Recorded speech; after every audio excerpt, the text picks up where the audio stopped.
bahwa memang betul itu adalah salah satu dari korban yang mengalami kapal tenggelam KM Putri Sakinah 2 yang terjadi pada tanggal 26 Desember 2025.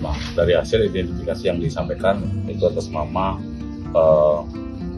Martin Karius Fernando. Kepala Kantor Basarnas Maumere, Fatur Rahman mengatakan pihak keluarga pelatih Valencia menyampaikan apresiasi dan terima kasih karena korban berhasil ditemukan. Tidak ada permintaan khusus dari keluarga, tidak ada.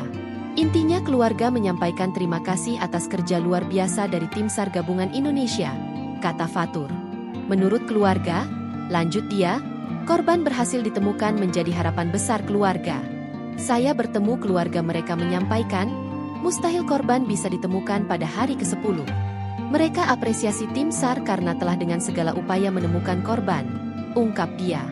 Ia mengatakan, dengan ditemukannya salah satu korban, tim SAR gabungan akan melanjutkan pencarian hingga 3 hari ke depan dengan penyisiran di permukaan, penyelaman, dan penggunaan sonar sistem.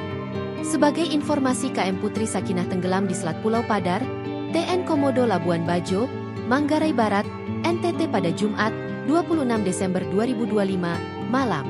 4 diantaranya hilang tenggelam.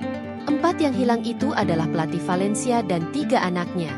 Salah satu korban yakni seorang anak berjenis kelamin perempuan ditemukan meninggal pada Senin, 29 Desember 2025. Kemudian, pada Minggu, 4 Januari 2025, jenazah pelatih Valencia ditemukan di perairan Pulau Rinca.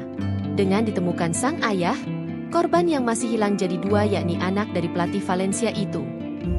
Nah, selanjutnya tim kembali melaksanakan pencarian sesuai dengan rencana dan titik diketemukannya korban terakhir. Demikian yang disampaikan.